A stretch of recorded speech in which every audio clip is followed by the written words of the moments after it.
IAS, IPS అధికారులకు Telangana CM Revanth Reddy warning ఇచ్చారు.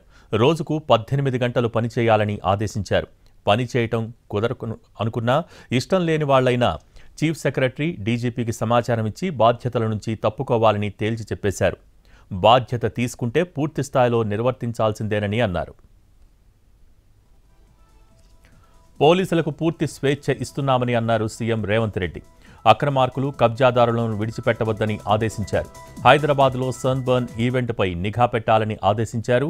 గంజాయి కట్టడికి పోలీసులు కఠినంగా వ్యవహరించాలన్నారు. అధికారులు విధుల్లో నిర్లక్ష్యం వహిస్తే ఊరుకునేది లేదన్నారు సీఎం రేవంత్ రెడ్డి. ప్రభుత్వం చాలా ఓపెన్ మైండ్తో ఉందని, అధికారులు ఇచ్చే సలహాలు, సూచనలు తీసుకుంటామన్నారు.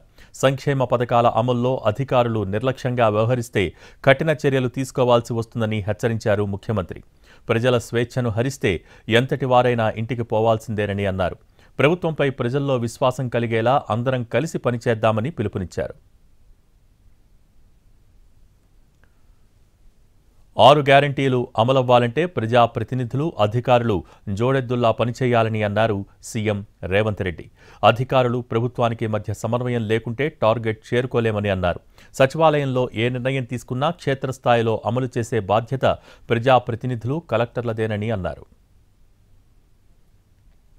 ప్రజాపాలన పేరుతో గ్రామ సభను నిర్వహించి లబ్ధిదారులను ఎంపిక చేయాలని ఆదేశించారు సీఎం రేవంత్ రెడ్డి. ఈ నెల 28 నుంచి జనవరి 6 వరకు ప్రజాపాలన సభలు అన్ని గ్రామాలు, మున్సిపల్ వార్డుల్లో నిర్వహించాలని అధికారులకు సూచించారు. ప్రతిరోజు ఉదయం 9 గంటల నుంచి సాయంత్రం 5 గంటల వరకు ప్రజాపాలన సభలు నిర్వహిస్తామన్నారు. సచివాలయం నుంచి, ఈ మంత్రివర్గం నుంచి మేము పాలసీ డాక్యుమెంట్ మాత్రమే అప్రూవల్ ఇస్తాం. ఎగ్జిక్యూషన్ అంతా మీదే బాధ్యత.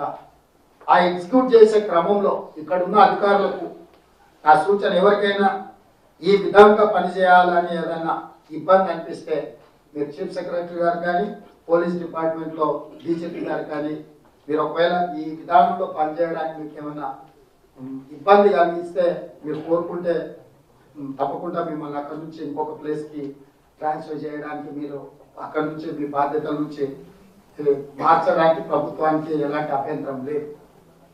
మీరు అక్కడ ఉండి మేము ఏమి చెయ్యమంటే మాత్రం ఎస్, డెఫినెట్గా ప్రభుత్వానికి అభ్యంతరం ఉంది.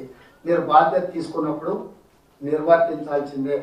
మీకు ఎవరికైనా ఈ ప్రభుత్వం యొక్క లక్ష్యాలను చేరవేయడంలో, ప్రజలకు చేరుకోవడంలో, లేకుంటే కాస్త ఎక్కువ పనిచేయాల్సి వస్తుంది, రోజుకు 18 గంటలు పనిచేయాల్సి వస్తుంది అని అట్లాంటి ఆలోచన ఉండి ఎందుకులే ఇంత ఫిజికల్ స్ట్రెయిన్, మెంటల్ స్ట్రెయిన్ మాకు ఎందుకు అని ఎవరైనా అధికారులకు ఏమైనా చిన్న చిన్న అభ్యంతరాలు ఉంటే మాకు ఎలాంటి అభ్యంతరం లేదు.